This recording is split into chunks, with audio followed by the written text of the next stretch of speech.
The clock on the war room wall read 031 and scene, when Marcus Stone felt the first tremor of unease crawl up his spine. 340 years had taught him to trust that instinct, the one that whispered danger before logic could catch up. Around the mahogany table, 6 territorial commanders leaned over satellite imagery, their faces cast in the blue glow of tactical displays. The air smelled of coffee gone cold, and the particular tension that came with men who'd seen too many wars trying to prevent one more. Cole Brennan stood at the far end, his scarred hands spreading a new set of intercepted communications across the display screen. 230 years together had made them fluent in each other's silences. The beta's jaw was set in that way that meant trouble, not the kind you planned for, but the kind that found you in the dark and didn't ask permission. Marcus's fingers drummed once against the table's edge before he caught himself. The AlphaKing didn't fidget, didn't show uncertainty, didn't let 6 territorial commanders see anything except absolute control. Cole's voice cut through the murmur of analysis. Transmission intercepted at 0243 hours. Northern Territory encryption, but the pattern's wrong. They're not even trying to hide the volume anymore. The screen flickered. Lines of code resolved into translated text. Marcus read the first 3 lines and felt something cold settle in his gut. Not fear he'd burned through that particular emotion sometime during the Revolutionary War, but recognition. The shape of ambition hiding behind military jargon. The cadence of men who'd convinced themselves that treason was just another word for necessary action. Thomas Hartley's name appeared 16 times in the first document alone.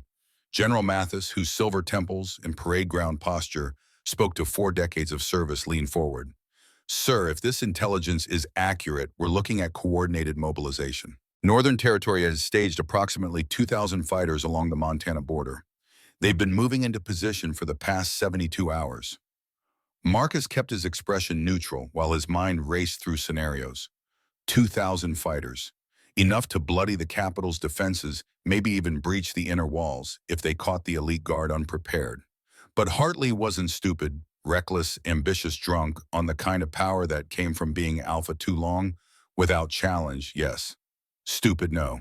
Which meant 2,000 visible fighters was probably half the actual threat. Cole pulled up another screen. Eastern Canadian pack movements confirm coordination. Intelligence suggests they've pledged 1,500 reinforcements. Timeline puts them at the border in approximately 72 hours. The math was simple and ugly. 3,500 hostiles against his dispersed forces. Marcus had 3,500 elite guard total, but they were scattered across 6 territories maintaining order, securing borders, doing the 1,000 thankless tasks that kept a kingdom functional. He could recall them, but that would take time Hartley clearly wasn't planning to give him. Council member Davidson, whose family had held the Eastern Territory for 6 generations, cleared his throat. AlphaKing, I must ask, do we have confirmation of Hartley's objectives? Staging forces is one thing, invasion is another. Perhaps this is merely posturing a negotiating tactic for the Territorial Council next month. Marcus didn't look away from the screen. Posturing doesn't require Canadian reinforcements. Posturing doesn't involve encryption patterns designed to look breakable while hiding something deeper underneath. He gestured to Cole. Show them the supply chain analysis. The next image made 2 of the commanders curse under their breath. Munitions stockpiles. Food supplies sufficient for sustained campaign. Medical stations already established in forward positions. This wasn't posturing. This was the logistical footprint of an army preparing to move and move hard. But something still felt wrong. Marcus had fought enough wars to know the difference between invasion prep and something else. Invasion required momentum, the kind of aggressive positioning that accepted losses in exchange for territorial gain. These movements felt almost too cautious, too measured. Like Hartley was waiting for something, or someone. Cole must have seen the same thing because his next words confirmed it. Sir, there's another element. The communications we intercepted, they're not just troop movements. There are timing confirmations, repeated references to a specific window. Tonight between 1900 and 2100 hours. Tonight, the word hung in the air like smoke. Marcus felt pieces of a pattern trying to assemble themselves in his mind, but the picture wasn't complete yet. Tonight was the winter solstice gala. 300 wolves from every territory gathering in the grand ballroom at Crescent Hall, to celebrate the season, and more importantly, to conduct the kind of political negotiations that couldn't happen over secured channels. Every territorial alpha would be present, every council member, every heir and power broker who mattered in the Western kingdoms, every target worth killing if you wanted to decapitate a government in one strike. Marcus straightened slowly. Cole, pull up the gala security protocols. I want to see every entrance, every guard rotation, every delivery log for the past week. The beta's fingers flew across the keyboard. Around the table, commanders exchanged glances, understanding dawning, in some faces, skepticism in others. General Mathis started to speak, then stopped. Waited. The security protocols filled the screen. Standard defensive posture. 80 elite guards assigned to perimeter and interior security. Metal detectors at all entrances. Catering staff vetted and cleared. Vehicle inspections. Everything by the book, everything proper. Everything predictable. Marcus's jaw tightened. This isn't an invasion. It's misdirection. Hartley stages his forces to make us look north while he strikes here. Tonight, at the gala. Councilmember Davidson leaned back, face carefully neutral. That's a significant leap, AlphaKing, based on intercepted communications that could mean anything. Timing windows could refer to troop movements, supply deliveries, any number of... Cole interrupted, something he rarely did in front of council members. Sir, permission to speak freely. Marcus nodded once. I've been running pattern analysis on Northern Territory communications for 15 years. This isn't supply chain coordination. The linguistic markers, the encryption choices. The emphasis on timing, this matches exactly 3 previous incidents. Stockholm 2008, Prague 2012, Manila 2019. All 3 were decapitation strikes during ceremonial gatherings. All 3 used massed forces as distraction, while small tactical teams executed the primary objective. The room went silent. Stockholm had lost 42 pack leaders in one night. Prague, 67. Manila. Marcus didn't like to think about Manila. The images from that night still surfaced, sometimes in the gray hours before dawn. General Mathis found his voice first. Cancel the gala. Lock down the palace. Sweep every inch with bomb dogs and Marcus cut him off with a raised hand. 340 years had taught him when to listen to fear and when to use it. No, if we cancel, Hartley knows we've broken his communications. He'll scatter, regroup, hit us when we're not ready. He spent months planning this. He won't just abandon the operation because we postponed a party. Davidson's face had gone pale. You're suggesting we proceed with the gala with 300 potential targets gathered in one location, knowing there's a threat. Marcus let the silence stretch for 3 heartbeats. I'm suggesting we turn his trap into ours. Let him think we're blind. Let him commit his assets. Then we take them, roll up his entire network, and end this before it becomes the war he's trying to start. Cole was already nodding, his tactical mind catching up to Marcus's strategic one. We need to find the device before it's armed. 4 hours minimum for a proper sweep, longer if it's sophisticated. And we need to do it without alerting anyone that we're looking. Which brought Marcus to the problem he'd been circling since Cole first showed him those intercepts. Finding the device meant bringing in someone who understood Northern Territory encryption from the inside. Someone who could read the patterns in the maze, spot the tells that marked Hartley's particular brand of paranoid genius. Someone whose father had died 15 years ago investigating Hartley's first coup attempt, and who'd sworn never to return to this life. Marcus stood the movement, bringing every eye in the room to him. Cole, I need you to bring someone in. Civilian consultant, highest priority. The beta's expression didn't change, but Marcus caught the flicker of understanding. They both knew who he meant. Grace Walker left the service 3 years ago, sir. Medical discharge. She was very clear about not wanting to be involved in operations again. Marcus had read the file. 8 years Army intelligence, 3 deep cover missions, commendations for tactical analysis and pattern recognition. Then the Arizona incident, 3 days of captivity and torture before extraction, followed by 14 months of medical leave and a quiet discharge that everyone involved tried very hard to forget. He'd also read the file on her father. Marcus Walker had been his chief intelligence officer, the kind of operator who could look at a blank wall and see the conspiracy behind it. Brilliant, dedicated, fearless. Dead at 48 because he'd gotten too close to Hartley's network and someone had decided that looked like an accident. Grace had inherited more than her father's name. She'd inherited his gift for seeing patterns no one else could, for understanding how corrupt men thought and planned and killed. And right now, she was the only analyst Marcus knew who could break Northern Territory encryption fast enough to matter. He met Cole's eyes. I'm aware of her history. I'm also aware that if she can't find the attack vector in the next 4 hours, 300 wolves die tonight, and this kingdom tears itself apart in the civil war that follows. Find her.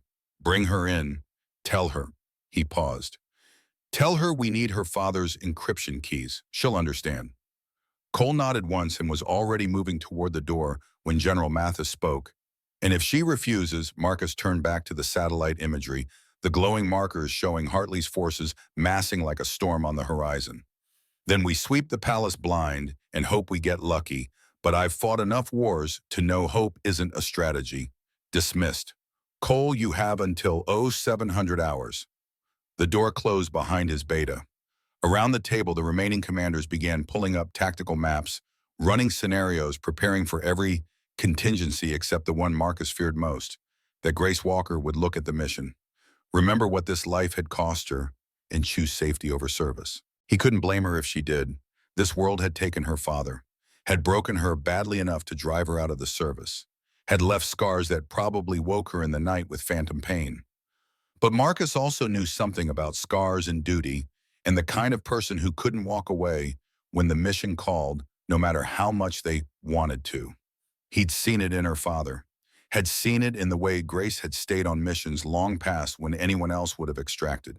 Some people were built for this work in ways that didn't let go even when they tried to run. The clock read 03:39.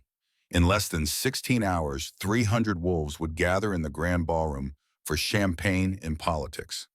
Somewhere in that crowd, maybe in the chandelier or the wall panels or the sound system, a device was already waiting, or would be soon enough. And somewhere in Denver's Eastern District, in a quiet apartment above a library, Grace Walker was probably trying to convince herself that she'd left this world behind for good. Marcus hoped she was wrong, for both their sakes. The Eastern District Public Library opened at 0700 hours, precisely because Grace Walker believed in routine the way other people believed in religion. Routine meant predictable. Predictable meant safe.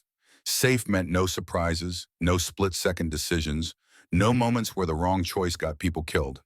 She unlocked the heavy oak doors and stepped into the familiar smell of old paper and lemon polish. The silence wrapped around her like a blanket. 6 years she'd worked here, 3 since leaving the service, 3 before that while on medical leave back when the Army kept paying her to show up for therapy appointments she'd stopped believing in. The library had saved her in ways the therapist couldn't. Books didn't ask questions, didn't probe wounds or suggest medications or look at her with that particular combination of pity and professional concern. Books just were solid and reliable and completely indifferent to the fact that she sometimes woke up screaming from dreams of silver knives in basement rooms. Grace moved through the morning routine with the precision of ritual. Lights on in sequence, computer systems booted, returned books sorted for reshelving, coffee brewing in the small staff room, the smell chasing away the last cobwebs of a night spent staring at her ceiling and trying not to remember. The genealogy section needed attention. Mrs. Henderson would be in at 0830 right on schedule looking for more records on her family tree. Grace had already pulled 3 boxes of archival material that might help.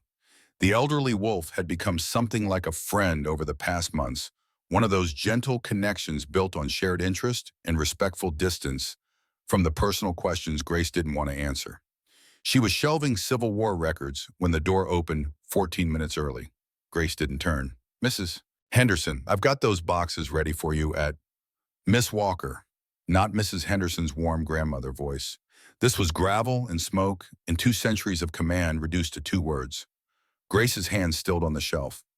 She knew that voice, had heard it in briefing rooms and strategy sessions back when she'd worn the uniform, and believed that intelligence work meant preventing wars instead of surviving them. She turned slowly. Cole Brennan stood in the entrance, flanked by 2 elite guards she didn't recognize. He'd aged in the 3 years since she'd last seen him, new scars, new lines around the eyes, the kind of wear that came from carrying weight that never got lighter. Grace kept her expression neutral. Cole, it's been a while. The beta moved deeper into the library with the controlled economy of a man who'd learned to minimize his physical presence despite being built like a tank. The guard stayed by the door, professional, proper, which meant this wasn't social. Cole stopped 3 feet away, giving her space. Small courtesy, appreciated. Miss Walker, AlphaKing requires your immediate presence. We have a 48-hour crisis situation. 3 years.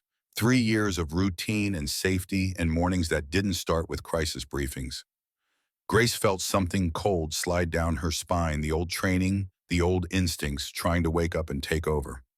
She pushed them down. I'm out, Cole, 3 years out. You know that. I know. He pulled a tablet from his jacket, the motion careful, non-threatening. Your country needs you. We have intelligence suggesting coordinated attack tonight. We need someone who can read Northern Territory communication patterns. Grace's fingers tightened on the book she was holding. Northern Territory, Hartley's domain. The same organization that had killed her father 15 years ago, that had nearly killed her 3 years ago, when she'd gone too deep into their networks and they'd found her in that Arizona safe house. You have analysts. Army intelligence has a whole division dedicated to, Cole tapped the tablet. The screen lit with familiar encryption patterns. Grace's breath caught despite herself. She recognized the structure, the layering, the particular quirks of someone who'd learned tradecraft from the same teacher she had. These are Marcus Walker's codes, she said quietly. Yes, Hartley's using encryption systems your father developed. You're the only analyst left who can break them fast enough to matter. Grace set the book down very carefully on the circulation desk. Her hands weren't shaking. Good, that was good. How fast is fast enough? 4 hours. We've intercepted communications suggesting attack vector targets tonight's winter solstice gala. 300 wolves in one location. Every territorial alpha. Complete decapitation strike if it succeeds. The professional part of Grace's mind, the part that never quite shut off no matter how hard she tried, was already processing. Gala meant ceremonial setting, soft target, high value. Hartley was ambitious enough to try it, incompetent enough to maybe succeed. The other part, the part that remembered silver knives and 3 days of questions delivered in a voice that never quite rose above conversational, was screaming to walk away. To lock the door and hide in the stacks and pretend she hadn't heard any of this. Cole must have seen the conflict because his voice softened slightly. Your father died investigating Hartley 15 years ago. We both know it wasn't an accident. If that bastard succeeds tonight, everything Marcus Walker died protecting goes with it. Low blow. Effective, but low. Grace looked at the tablet at her father's encryption keys laid out like an accusation. 15 years she'd carried the weight of his death. 15 years of knowing Hartley had ordered it and watching him walk free because proof and politics weren't the same thing. I have PTSD, she said flatly. Medical discharge. The Army deemed me unfit for operations. That hasn't changed. You're not unfit. You're wounded. There's a difference, Rivas. Grace laughed once sharp and bitter. Tell that to the part of me that can't sleep more than 3 hours without nightmares. Tell that to the panic attacks when someone stands too close behind me. I'm not the analyst I was, Cole. I can't or won't. The question hung between them. Grace wanted to be angry, but Cole's face showed only steady assessment. Not judgment, not pity, just the flat recognition of someone who'd seen enough casualties to know the difference between broken and breaking. She looked at the tablet again. Her father's keys, the ones he'd taught her to use when she was 16 and thought espionage was glamorous instead of gray. The ones that had gotten him killed because he'd seen too much, and Hartley couldn't afford to let that knowledge spread. 300 wolves, every territorial alpha. Her father's killer finally making the move he'd been planning for decades. Grace closed her eyes, took one breath. 2. The therapist's voice echoed in her memory. You can't save everyone. You can't fix everything. You can only control what you choose to do with each moment. She opened her eyes. I'm civilian consultant only, not soldier, not operator. I analyze the intelligence and extract. That's it. Cole nodded once. Understood. AlphaKing is waiting. We have an armored convoy outside. Grace glanced at her desk, at the boxes she'd prepared for Mrs. Henderson, at the orderly rows of books waiting to be shelved, at 3 years of safety and routine about to be shattered because duty didn't care about discharge papers or trauma, or the fact that she'd built a life that didn't involve people dying based on her assessments. "Give me 2 minutes." She moved to the staff room, pulled her go bag from the bottom locker, where it had sat untouched for 3 years. Some habits died harder than others. The bag still held everything she'd need: laptop with custom encryption software, her father's intelligence journals copied to encrypted drives, change of clothes, basic medical kit. And at the very bottom, wrapped in cloth, the silver combat knife her father had given her on her 18th birthday. The engraving on the blade read, "Find the Truth, NMW." Grace traced the letters once with her thumb. Then she closed the bag and walked back to where Cole waited. "Mrs. Henderson comes in at 0830, she told the empty library. "Someone needs to tell her the genealogy boxes are at the front desk." Cole didn't comment on the deflection, just gestured toward the door. The two elite guards fell into formation, professional protective, treating her like someone who mattered instead of someone who'd washed out. The armored convoy waited at the curb, black SUVs with reinforced panels and tinted windows. Grace climbed into the middle vehicle, Cole sliding in beside her. The door closed with the solid thunk of bank vault ceiling. As the convoy pulled away from the library, Grace pulled her laptop from the bag and opened the encrypted drive containing her father's work. 15 years of investigations, pattern analysis, psychological profiles of Northern Territory leadership, thousands of hours of her father's life distilled into ones and zeros. She found the section on Hartley's communication patterns. Started reading. The professional part of her mind, the part that had been drowsing for 3 years, began to wake up properly. Cole handed her the tablet without comment. The intercepted communications filled the screen. Grace read the first 3 files. Felt something cold and familiar settle in her chest, not fear but recognition. She'd seen this pattern before, in her father's files, in the Manila incident briefings, in the careful, methodical way that Hartley prepared his moves, like chess problems, always thinking 3 steps ahead. "This isn't invasion staging," she said. Her voice sounded distant to her own ears, falling into the analytical cadence that used to be second nature. "The volume is wrong. Evasion requires sustained momentum, aggressive positioning. These movements are too controlled, too measured." Cole leaned forward slightly. "What are we looking at?" Grace pulled up 3 more files, cross-referencing timestamps in linguistic patterns. The pieces assembled themselves in her mind with the kind of horrible clarity that came from pattern recognition honed over years. These aren't troop movement orders. They're timing confirmations. Specific window repeated emphasis tonight, 1900 to 2100 hours. That's not when you move army groups. That's when you execute a precision strike. She looked up from the screen, met Cole's eyes. "Hartley isn't invading. He's sending an assassination squad to the Winter Gala tonight. The forces at the Montana border are misdirection. The real attack is happening inside the Capitol, probably inside Crescent Hall itself." The beta's jaw tightened. "You're certain?" 98%. This matches my father's notes on Hartley's 2010 attempt. Same pattern, same encryption choices, same emphasis on timing over positioning. He's not stupid enough to try the same play twice unless it nearly worked the first time. Cole was already pulling up his comm unit. "I need to brief AlphaKing immediately. Can you identify likely attack method?" Grace's fingers flew across the keyboard, pulling up floor plans of Crescent Hall, cross-referencing with the intercepted communications. The professional part of her brain was fully online now, running scenarios, calculating probabilities, seeing the architecture of violence hidden in the coded messages. High-value target, ceremonial setting, emphasis on timing. He's going for maximum casualties in minimum time. Not small arms. Too much security for that to work. This is explosive device centrally positioned for kill radius. My best guess is main ballroom detonation during AlphaKing's traditional address to the assembly. Kills everyone who matters in one strike. The convoy was moving fast through Denver's early morning traffic, but Grace barely noticed. She was back in the world of threat assessment and tactical analysis, where people were data points and deaths were probabilities, and everything could be reduced to patterns if you looked hard enough. It was familiar, comfortable even in the way that old scars were comfortable. You knew they were there, Knew they'd hurt if pressed, but at least the pain was predictable. Cole spoke into his comm unit, voice low and urgent. Grace caught fragments. Confirmed assessment, decapitation strike, device likely in ballroom, need immediate sweep protocols. She went back to the files, digging deeper. Hartley was good, but he had tells. Everyone did.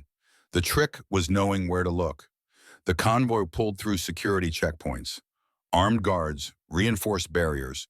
The palace complex rising ahead like a fortress built to withstand sieges that didn't happen anymore, except sometimes they still did, just with different weapons.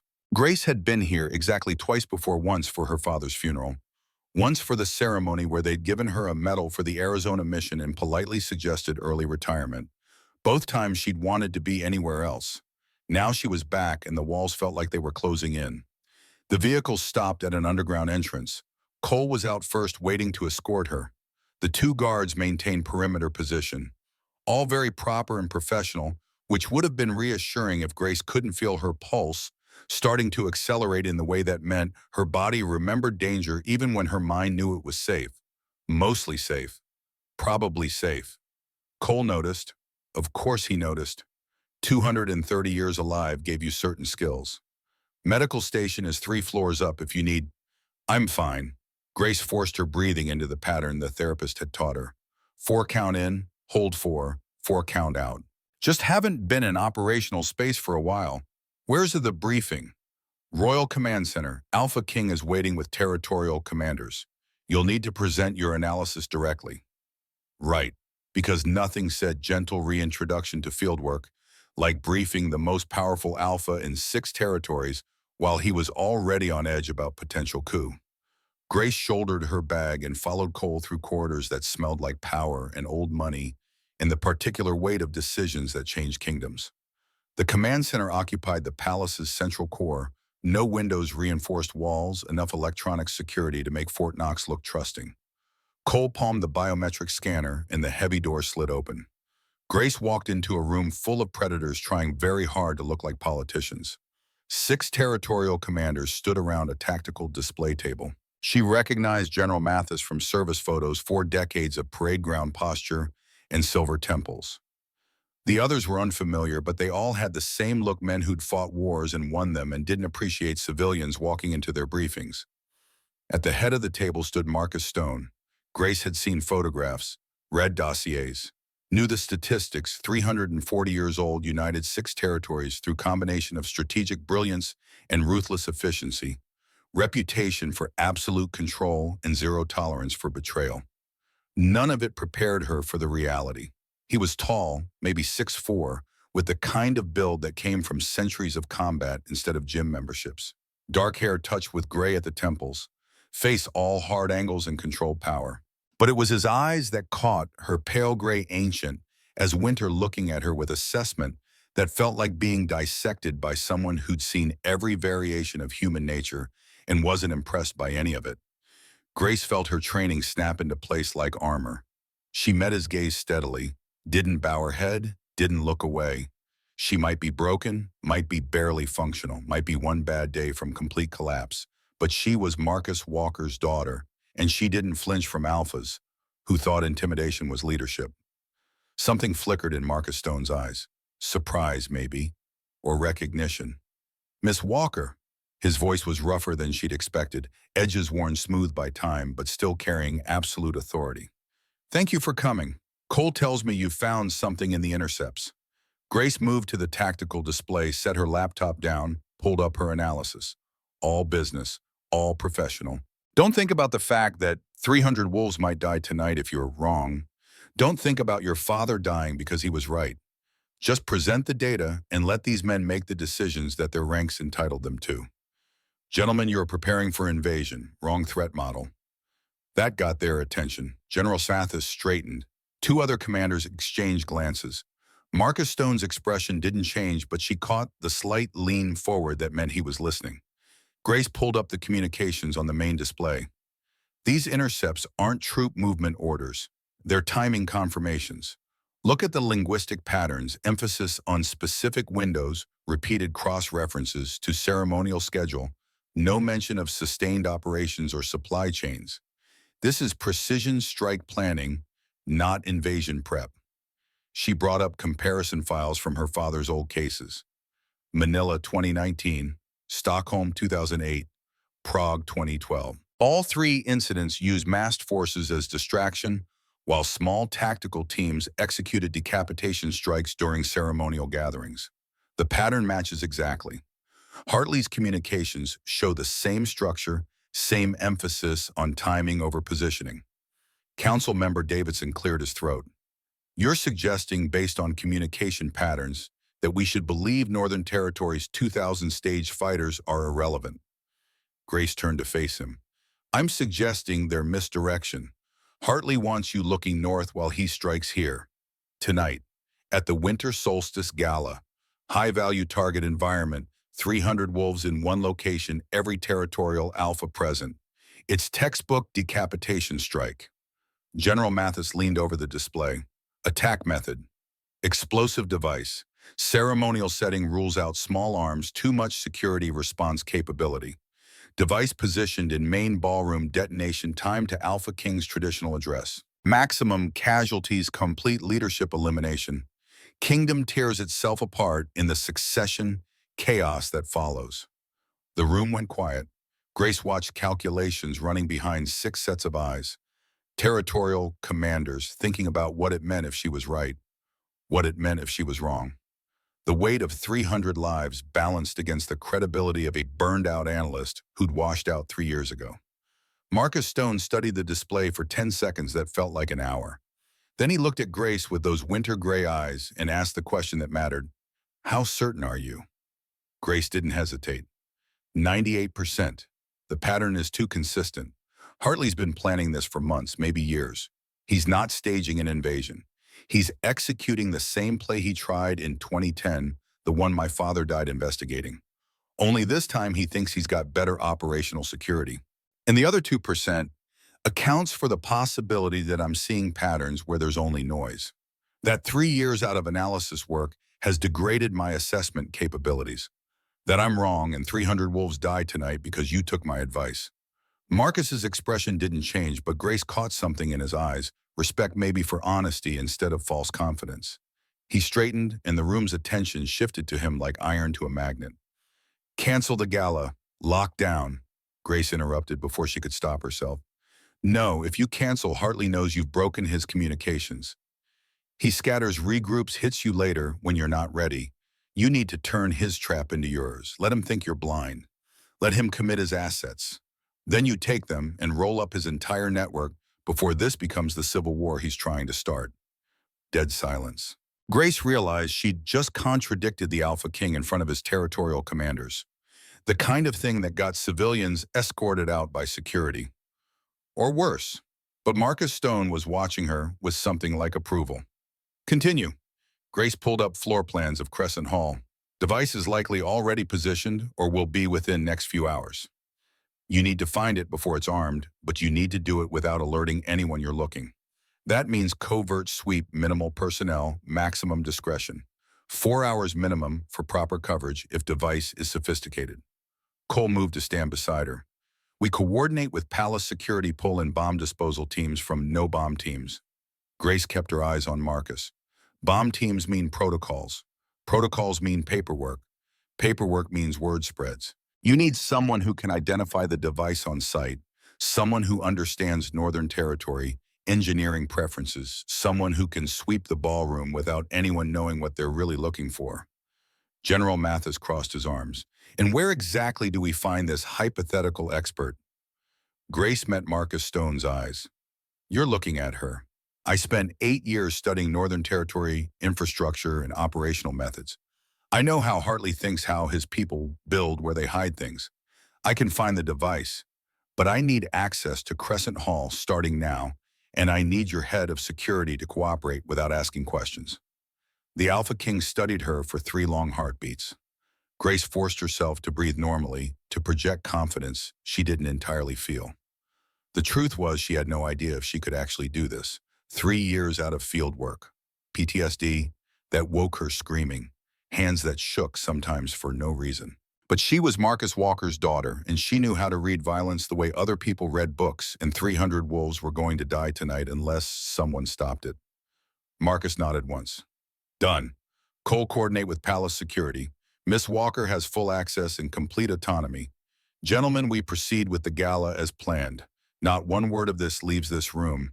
If Hartley has intelligence sources inside the palace, I want them thinking we're blind. Dismissed. The commanders filed out some throwing skeptical looks at Grace. She ignored them, focused on pulling up the detailed floor plans, marking high-probability locations for device placement, calculating sight lines and kill zones. When the room cleared, only 3 of them remained: Marcus, Cole, and Grace. The AlphaKing moved to stand beside her at the display. Your father was the best intelligence officer I ever worked with, he said quietly. He died because I sent him deep into Hartley's organization and didn't pull him out fast enough. I won't make that mistake again. If this gets too dangerous, you extract immediately. That's not a request. Grace looked up at him. This close, she could see the weight of 3 centuries in the lines around his eyes. Could see something that might have been old guilt, carefully controlled, but never quite forgotten. With respect, sir, I don't take orders anymore. I'm here to finish what my father started. You can either help me do that or get out of my way. Marcus Stone, AlphaKing, centuries-old warrior, absolute ruler of 6 territories, smiled. It transformed his face completely, made him look almost human instead of legendary. You sound exactly like him. He glanced at Cole. Get her whatever she needs. Full access, no restrictions. And Cole makes sure she survives this. I'd rather not explain to her father's ghost why I got his daughter killed, finishing his mission. The beta nodded once. Marcus left the command center, closing the door behind him. Grace let out a breath she hadn't realized she was holding. The professional armor cracked slightly. Her hands were shaking. She pressed them flat against the table until the tremors stopped. Cole's voice came from behind her. You didn't have to do this. Could have said no. Could have stayed in your library where it's safe. Grace pulled up the next layer of floor plans. 300 wolves, Cole. Every territorial alpha. Complete government decapitation. My father died trying to stop Hartley's first attempt. I'm not letting the second one succeed because I was too scared to help. That's not weakness. That's survival. Survival isn't living. Grace met his eyes. It's just not dying. There's a difference. Cole studied her for a moment, then nodded. All right, let's go find a bomb. Crescent Hall had been built in 1847 by wolves who believed architecture should intimidate as much as impress. Grace stood in the main ballroom at 8:42 hours, staring up at 3 stories of vaulted ceiling and the massive crystal chandelier that dominated the space like a frozen waterfall. 2 tons of hand-cut crystal and wrought iron installed the year Colorado became a territory and never removed because some things were too expensive to replace and too beautiful to risk. Also, Grace thought grimly because it was the perfect place to hide an explosive device where 300 wolves would never think to look. Cole stood beside her, tablet in hand, running thermal imaging scans that showed nothing but ambient heat signatures. Palace Security had cleared the room an hour ago, standard protocol before any major event, which meant if the device was already here, it had been positioned before security swept, or security had missed it, or security was compromised. Grace didn't like any of those options. Talk me through your reasoning, Cole said. His voice echoed in the empty ballroom. Morning light slanted through floor-to-ceiling windows, painting everything gold and shadow. Grace walked the perimeter, eyes tracking architectural details, her mind overlaying her father's old case files. Manila used ceiling-mounted device disguised as lighting fixture. Stockholm hid theirs in HVAC system. Prague went old school, hollowed out support column pressure trigger. But Hartley isn't a copycat. He learns from others' mistakes, adapts the methodology. She stopped beneath the chandelier, craning her neck. Ceremonial setting means device needs to blend. Can't be obviously new or out of place. Has to survive casual security inspection. Chandelier has been here 177 years. No one questions it. Central positioning gives maximum blast radius. Height provides downward force that increases casualties. It's textbook placement if you understand the physics. Cole zoomed the thermal camera on the chandelier's mounting point. I'm not seeing temperature anomalies. No electronic signatures. Could be inactive until final arming sequence. Or it's shielded. Grace pulled her laptop from her bag connected to the palace's electrical grid monitoring system. Her father had taught her that everything left traces, power draws, electromagnetic signatures, thermal blooms too small for standard sensors. You just had to know where to look. The data scrolled across her screen. Baseline power consumption for the ballroom's lighting climate control security systems. She ran comparisons against historical averages from the past 6 months, looking for anomalies. Changes too subtle to trigger automatic alerts but present nonetheless. There, a 0.03% increase in power draw to the chandelier circuit. Started 4 days ago, consistent, steady, barely noticeable, unless you were specifically hunting for it. Grace's pulse quickened. Something's drawing power from the chandelier circuit. Not enough to be obvious, but it's there. Could be timing mechanism maintaining charge on a capacitor bank. Need to get eyes on the actual hardware. Cole was already moving, pulling up schematics of the chandelier's electrical system. Mounting structure is accessible from the third-floor gallery. Maintenance access every 6 months for crystal cleaning. Last inspection was 3 months ago. Then someone's been up there since. Grace grabbed her bag. I need to see it. Need to confirm device presence before we commit to disarming protocol. They took the service stairs to the third-floor gallery. The palace was waking up around them, staff preparing for tonight's gala caterers, beginning their setup, the low hum of activity that came with events where failure wasn't acceptable. Grace passed a young woman carrying flower arrangements and felt a spike of unreality. Normal people doing normal work while she hunted a bomb that would kill them all if she was wrong about placement timing existence. The gallery overlooked the ballroom from 3 stories up. A narrow catwalk extended from the wall to the chandelier's central mounting point, 40 feet of metal grating suspended above marble floors that would kill you just as efficiently as any explosive. Grace hated heights, had hated them since childhood, since the day she'd climbed her father's observation tower and looked down and felt her stomach try to escape through her throat. But fear was just information, her father used to say. Acknowledge it, file it, move past it. She clipped the safety harness Cole handed her, tested the line twice, then stepped onto the catwalk. The metal groaned under her weight. Grace focused on the chandelier ahead, not the drop below. 1 foot in front of the other. 4 steps. 8, 12, almost. The chandelier's mounting structure grew larger. A massive iron crown bolted into the ceiling's support beams. Crystalline drops hanging like frozen tears. 15 feet away, Grace saw it. The modification was subtle, expert-level work. Someone had installed a secondary junction box directly into the chandelier's electrical feed. The housing matched the original ironwork perfectly. Same patina, same riveting style, same everything, except it absolutely had not been there during the last maintenance inspection.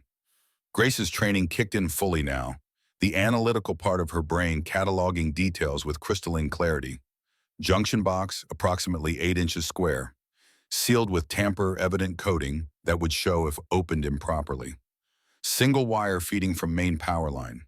The faint electromagnetic signature of capacitors holding charge. She pulled her phone, took photographs from 6 angles, then backed away carefully. No touching, not yet. Not until she understood exactly what she was looking at. The walk back to solid ground felt twice as long. Cole met her at the gallery railing, already reading her expression. It's there, Grace confirmed. Secondary electrical junction, professional installation, definitely not original equipment. Someone's put significant expertise into this. We're not dealing with amateurs. Cole pulled up the images she'd sent to his tablet. Can you disarm it? Not without risk. Grace's hands were steadier than they had any right to be. Adrenaline was a hell of a drug. Device is tamper protected. One wrong move and it could trigger immediate detonation. Better option is to replace it with inert replica. Let the assassination team think it's still active. Grab them during their final arming sequence. That assumes they send someone to do final arming. They will. Grace pulled up the intercepted communications on her laptop. Look at timestamp emphasis in these messages. They're coordinating multiple moving pieces. Devices in place but not armed. That's why power draw is minimal. Someone comes tonight, probably during early setup, when staff movement is heaviest, activates the timer, then extracts. We need to have surveillance on that chandelier and be ready to take them when they move. Cole nodded slowly, his tactical mind running scenarios. We'd need bomb disposal expertise for the replica. Can't just slap together a fake and hope it passes visual inspection. Palace must have someone on staff.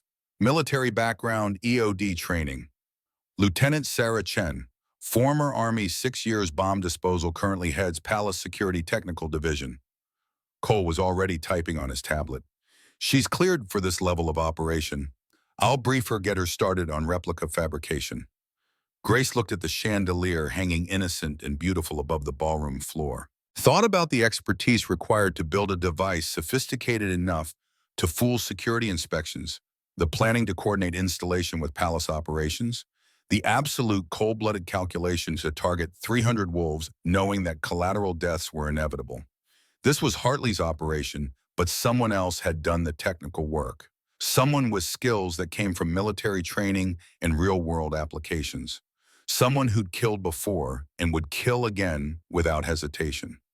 Grace knew that kind of operator, had tracked them during her service, had become one herself in the 3 missions that ended with bodies and medals and medical discharge.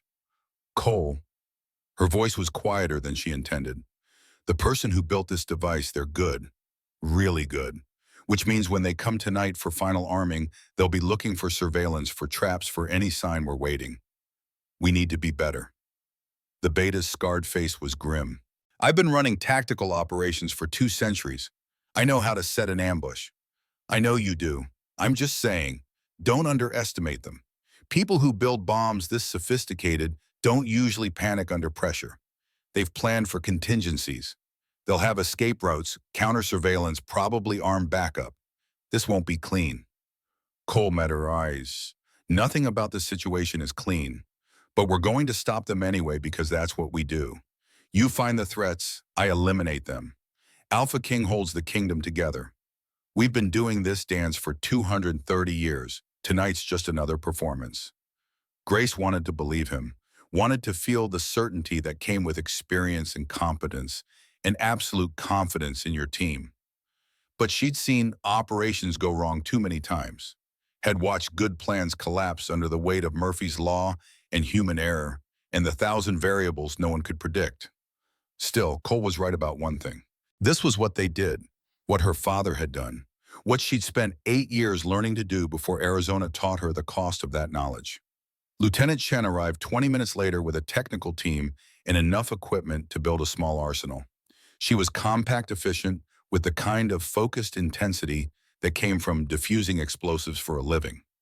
Grace briefed her on the device specifications, while Chen's team set up portable X-ray and electronic analysis gear. You're certain about the tamper protection? Chen asked, studying Grace's photographs. 90%. That coating is consistent with military-grade anti-tampering systems. Touch it wrong and it either detonates immediately or sends a signal to whoever's monitoring. Either way, we lose surprise. Chen nodded. Then we build a perfect replica. I'll need 3 hours minimum, maybe 4. Grace checked her watch. 11:47 hours. Gala started at 1900. 8 hours to build a replica swap devices, set surveillance, and prepare for the assassination team's arrival. Tight timeline, but workable. Marcus Stone appeared in the gallery doorway like a storm front, his presence filling the space before he spoke. Grace felt her pulse kick despite herself. The AlphaKing radiated authority the way other people radiated heat, constant, undeniable, impossible to ignore. Status report, he said, not a question, a command delivered in tones that expected immediate compliance. Grace straightened. Device confirmed in chandelier mounting structure. Sophisticated construction, professional installation, tamper protected. Lieutenant Chen is fabricating replica for swap. Estimate 4 hours until we're ready to execute. Marcus moved to the gallery railing, looked down at the ballroom below. And if the assassination team doesn't come for final arming, if the device is on a simple timer, power draw analysis suggests standby mode, not active countdown. Plus, Hartley's too careful to rely on single-point failure. He'll send someone to verify device status before the critical window. That's when we take them. You're certain? Grace met his winter gray eyes. Certain enough to bet my life on it, which I am, since I'll be in this building when the gala starts. Something flickered in Marcus's expression, surprise maybe, or the kind of grim respect that came from recognizing someone who understood stakes the same way he did. You were contracted for intelligence analysis, not active operations. You fulfilled your obligation. You can extract now. With respect, sir, extraction means leaving the mission incomplete. My father didn't raise me to do halfway jobs. Grace kept her voice level. I found the device.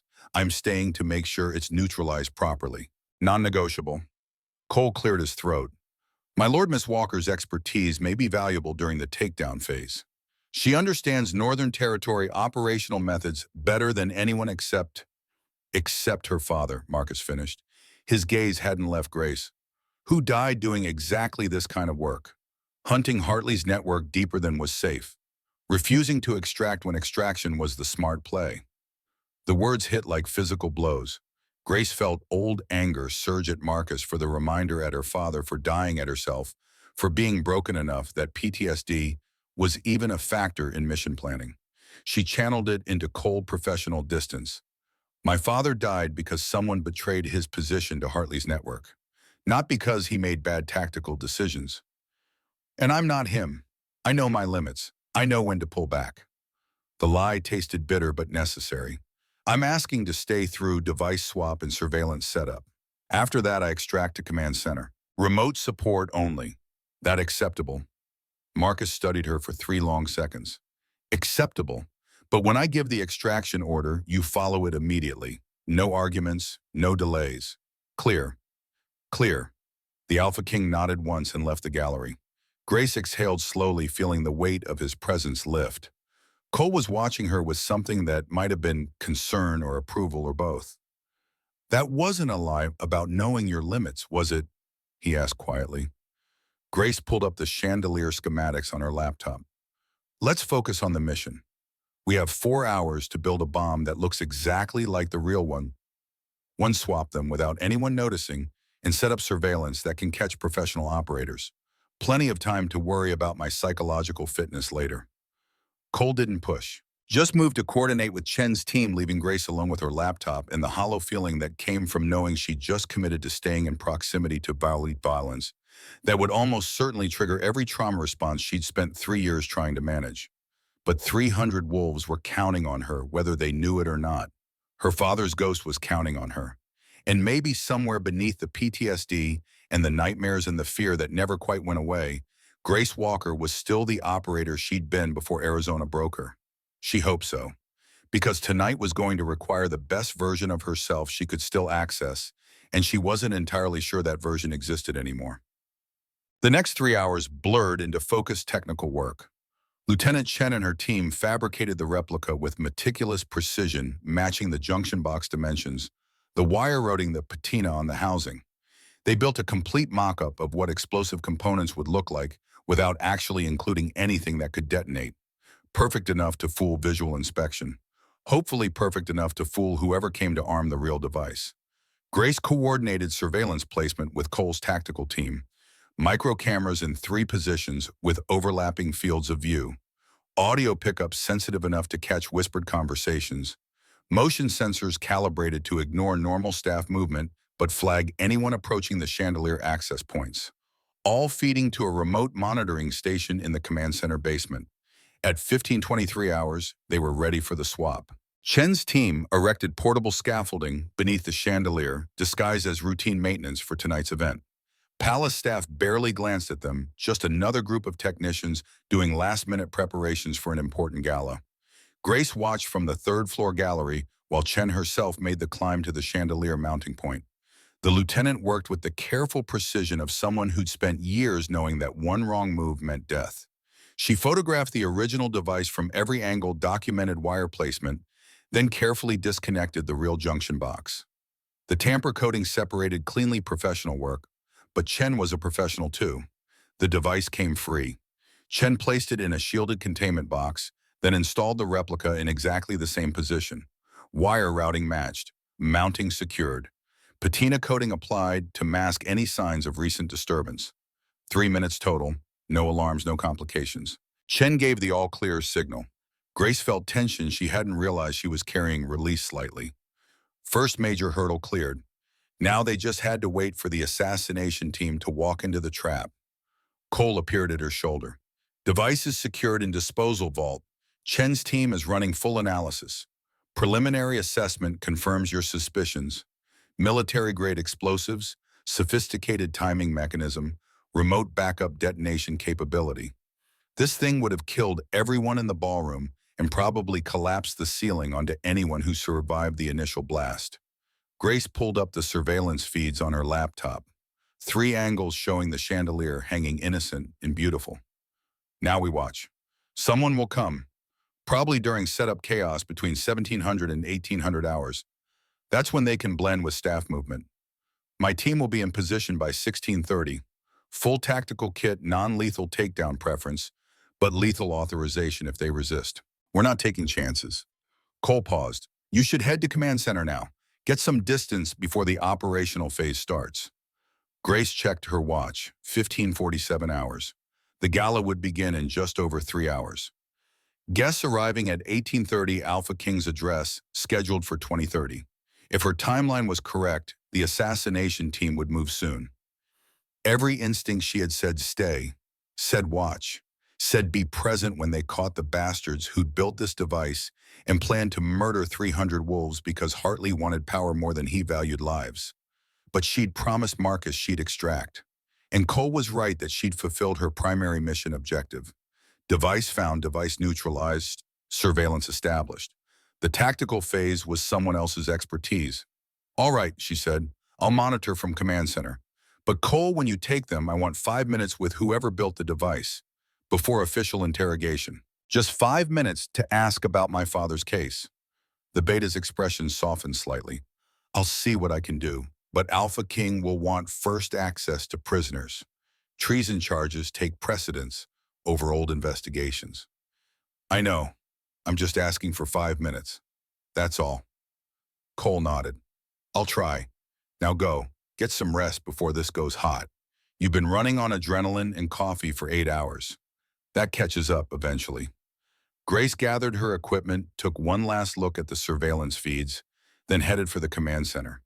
The palace corridors were busier now, staff preparing for tonight's event, security running final checks, the controlled chaos that came with high-profile gatherings. She passed a catering team carrying silver serving trays and thought about how none of them knew how close they'd come to dying tonight. The command center was quieter.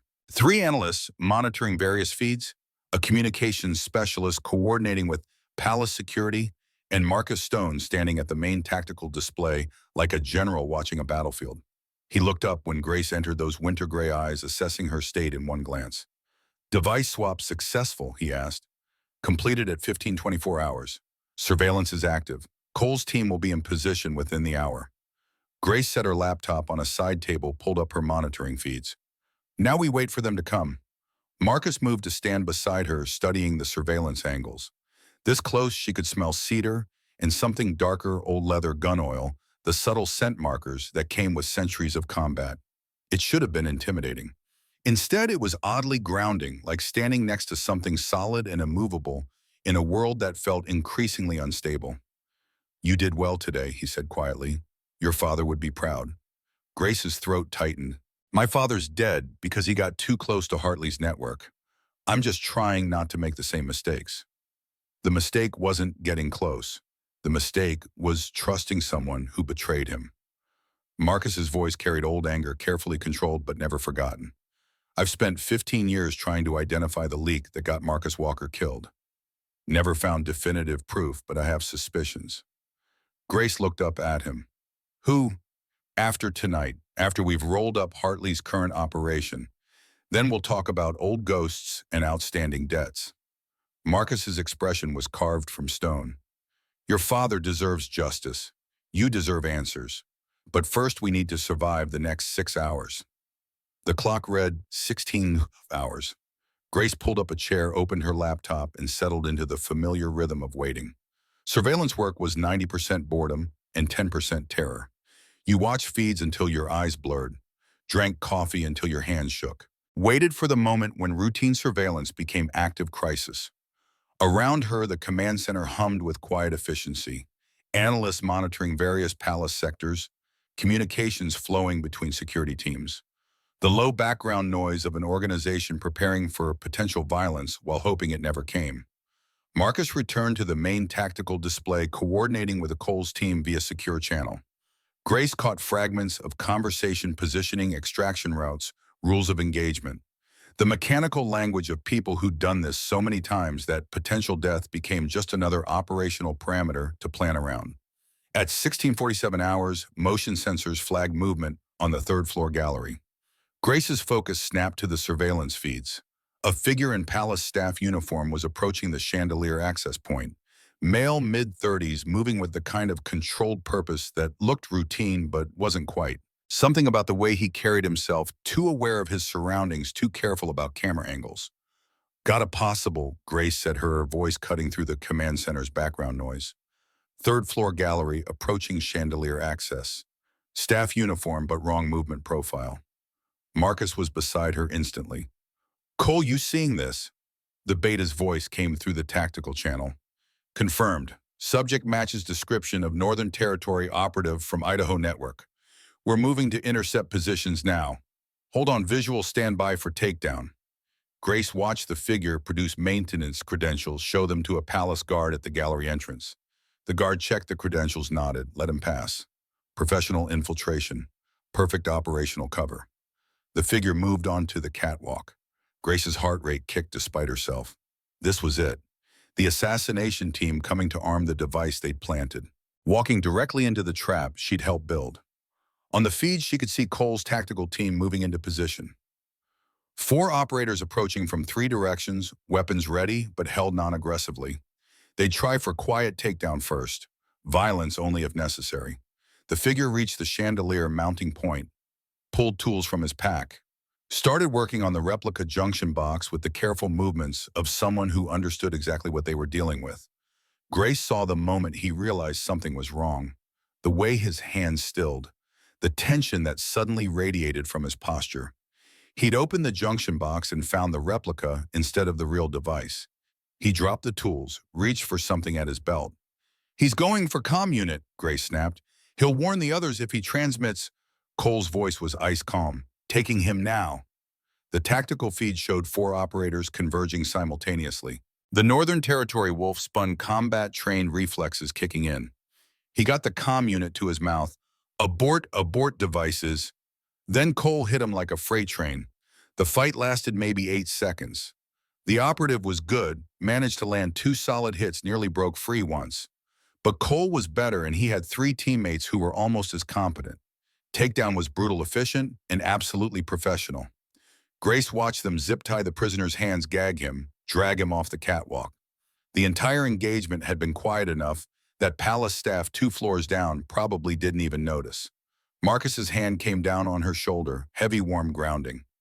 "Well done, Miss Walker. We have one of Hartley's operatives in custody. Now we find out if there are others." Grace pulled up communication intercepts, ran pattern analysis on the abort message. He tried to transmit to someone.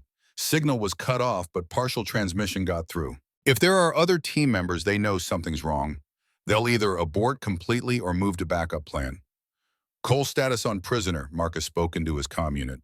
"Secured. Bringing him to interrogation facility now. Subject is resisting, but contained. Request presence of AlphaKing for questioning." Marcus was already moving toward the door. Grace stood to follow, then caught herself. She'd promised to stay in command center, promised to maintain distance from operational phase. But the prisoner had information about her father's death. Had to. Hartley's network was relatively small. Key operatives would know about major events like killing the AlphaKing's chief intelligence officer. 15 years ago, Marcus paused at the door, looked back at her. "Coming? You said I should stay in command center. Remote support. I said you should extract when I gave the order. I haven't given that order." His expression was unreadable. "You found the device. You identified the operative. You've earned the right to be present when we question him, unless you'd prefer to wait here." Grace grabbed her laptop. "I'm coming." They took the service elevator down 3 levels to the palace's secure detention facility, reinforced walls, silver-lined cells, enough countermeasures to hold even the most powerful wolves. Cole met them outside the main interrogation room, his tactical gear still showing scuff marks from the fight. Subject is secure, he reported. No identification, no personal effects except the comm unit. He's been silent since capture. Professional-grade operational security. Marcus nodded. Let's see if we can change that. The interrogation room was exactly what Grace expected, sterile, cold, designed to make prisoners feel isolated and powerless. The Northern Territory operative sat in a metal chair, hands zip-tied behind his back, was surrounded by 3 elite guards. He was bleeding from a split lip where Cole had hit him, but his eyes were defiant. Marcus entered like winter incarnate. The temperature in the room seemed to drop. The operative's defiance flickered just for a second, but enough to show he understood exactly how much trouble he was in. You have one chance, Marcus said, his voice carrying absolute authority. Full confession, names, organizational structure, operational objectives. Cooperate completely and you live. Resist, and I hand you to Cole, who has significantly less patience than I do. The operative stayed silent, professional training holding despite the circumstances. Marcus nodded to Cole. He's yours. Make him talk. Grace knew she should look away, should give the prisoner privacy for whatever came next. But she'd spent 8 years in intelligence work, had run interrogations herself in Afghanistan, in Azerbaijan, and a dozen other places where rules were suggestions and results were all that mattered. She watched Cole work, methodical, efficient, not cruel but absolutely relentless.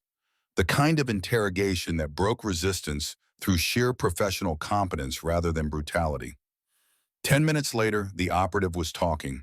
His name was David Rains, former Army dishonorably discharged for black market weapon sales, recruited by Northern Territory Network 8 months ago, specialized in explosive devices and tactical insertion.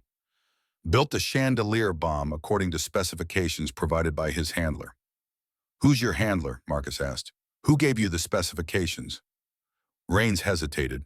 Cole moved fractionally closer. The operative flinched. Nathan Morrison, Rains said finally. Council member Nathan Morrison. He provided intelligence on palace security, got me the maintenance credentials, arranged the device installation. The room went silent. Grace felt cold certainty settle in her chest. Council member Morrison. Someone with access to AlphaKing's inner circle. Someone who could have known about her father's investigation 15 years ago.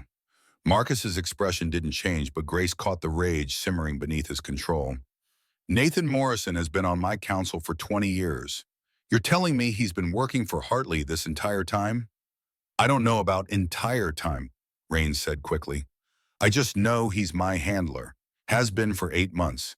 Pays well, provides good intelligence, protects his assets. That's all I know.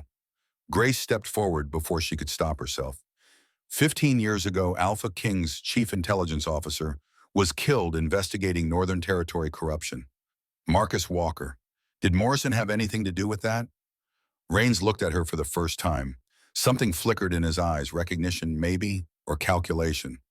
You're Walker's daughter. Yeah, I heard about that. Morrison talks sometimes when he's drunk. Says it was his first major operation for Hartley. Betrayed Walker's position to Northern Territory hit squad. Called it his proof of loyalty. The words hit like physical blows. Grace felt the room tilt, felt 15 years of grief and rage condense into crystalline clarity. Morrison, someone her father had trusted, someone who'd sat at the AlphaKing's table and pretended loyalty while selling intelligence to the enemy. She wanted to kill him. Wanted it with an intensity that scared her. But she was Marcus Walker's daughter, and her father had believed in justice over vengeance, in rules and laws, and doing things properly even when properly was harder. Marcus must have seen something in her expression because his hand found her shoulder again. Steady, grounding, keeping her anchored when rage threatened to wash everything else away. Where is Morrison now? The AlphaKing asked Rains. Should be at the gala. He's supposed to provide final intelligence updates, make sure security is positioned correctly for the attack. Rains laughed bitterly. Except there's not going to tweet an attack now, is there? You've got me. You've got the device. You've got Morrison's name. Hartley's whole operation just collapsed. Not yet, Marcus said, but it will. Cole placed Morrison under immediate arrest. Discreet detention, no public scene. I want him in custody within the hour. The beta nodded and left. Marcus turned to Grace. This is justice for your father. Not complete, not perfect, but justice. Morrison will face treason charges. He'll hang for what he did. Grace nodded numbly. She should feel something: satisfaction, closure, vindication. Instead, she just felt empty. Her father was still dead. 15 years were still gone. Morrison's arrest didn't undo any of that, but it was something. It was proof that her father had been right, that his investigation had been worth pursuing, that his death hadn't been meaningless even if it had been preventable. "Thank you," she said quietly, "for letting me be here for this." Marcus's expression softened slightly. "Your father was my friend, my brother in all but blood. Finding his killer has been 15 years of patience and careful investigation. You gave me the final piece. The thanks should be mine." An analyst appeared in the doorway, for face urgent. "AlphaKing, we've detained Council Member Morrison. He's claiming diplomatic immunity and demanding immediate release."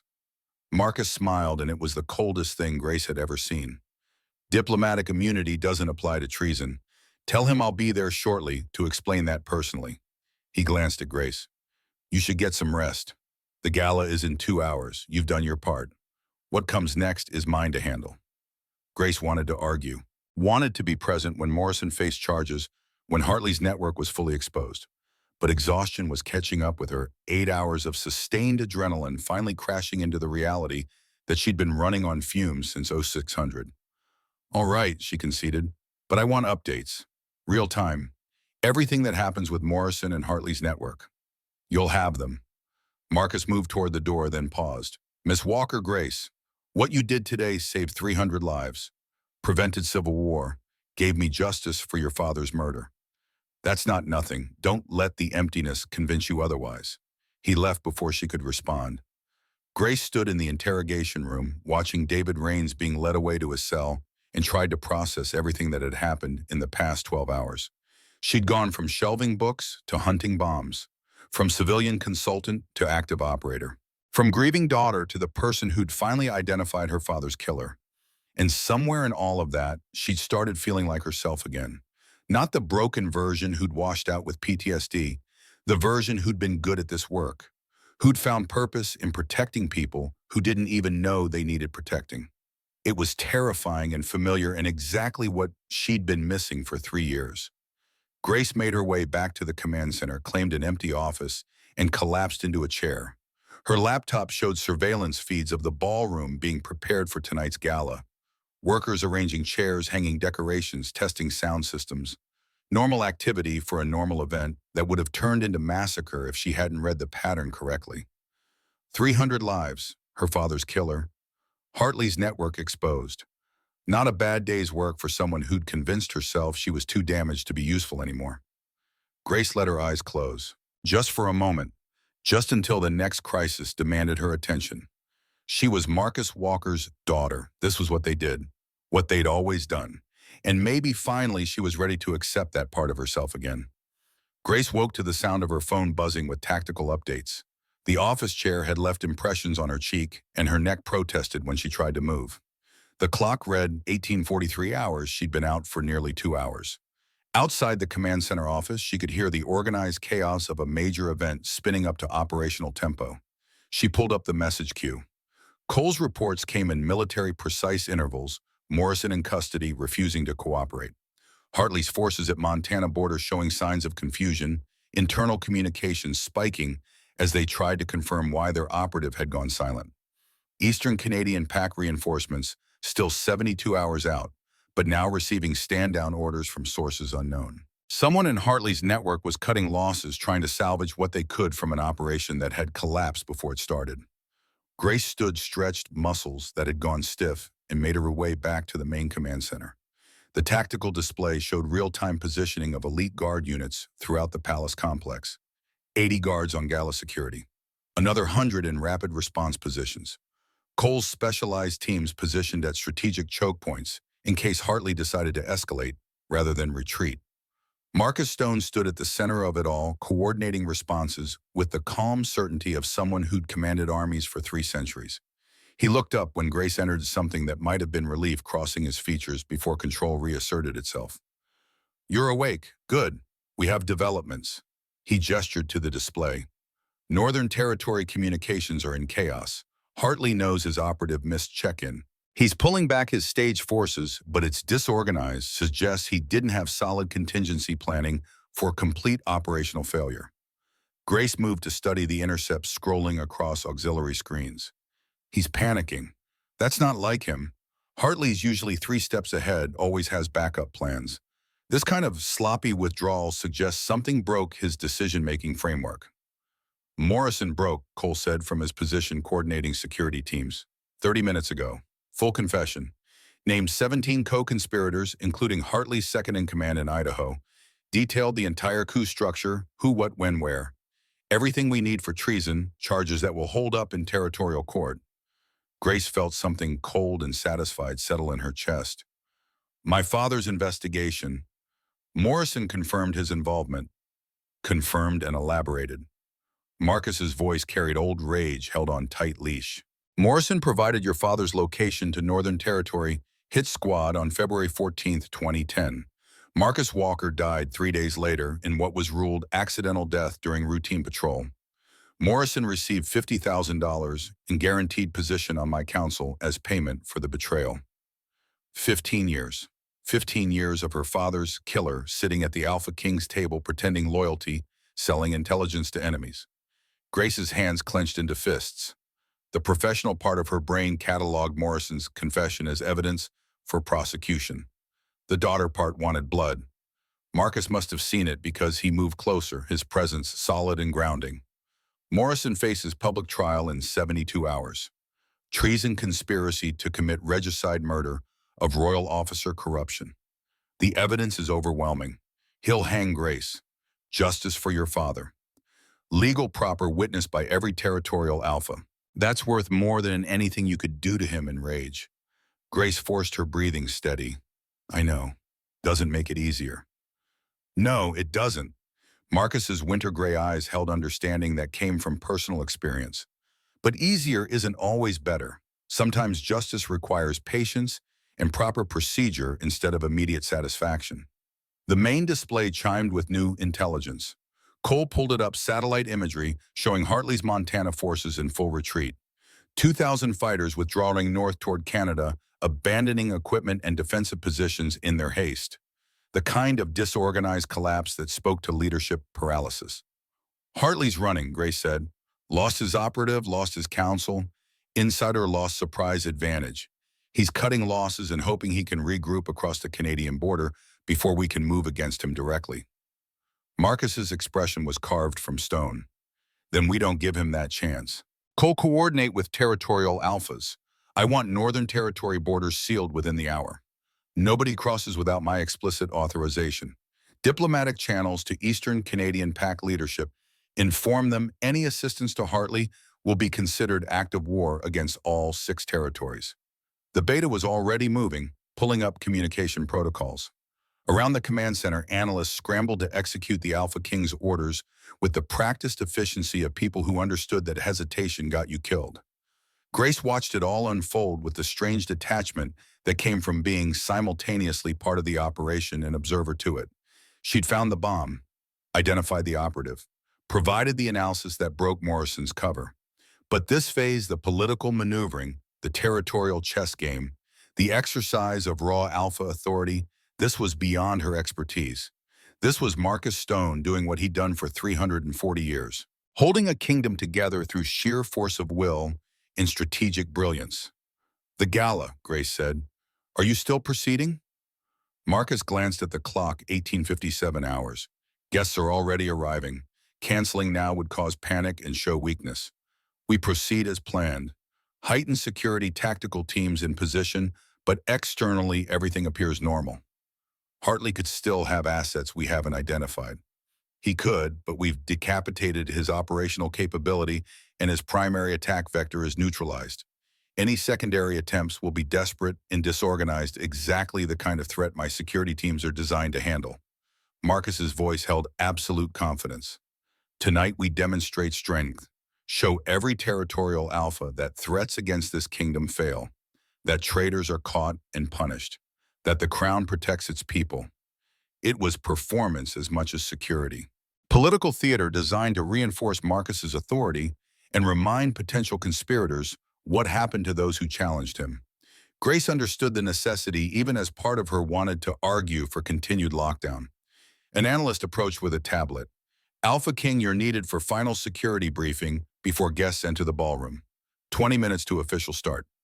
Marcus nodded, then looked at Grace. The gala will run approximately 4 hours.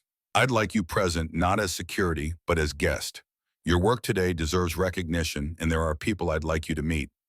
Grace glanced down at her rumpled clothes, tactical pants, and a shirt that had been cleaned 12 hours ago, but now showed the wear of crawling through maintenance spaces and stress, sweating through interrogations. I'm not exactly dressed for formal events. Helen can provide appropriate attire. 20 minutes should suffice. Marcus's expression softened slightly.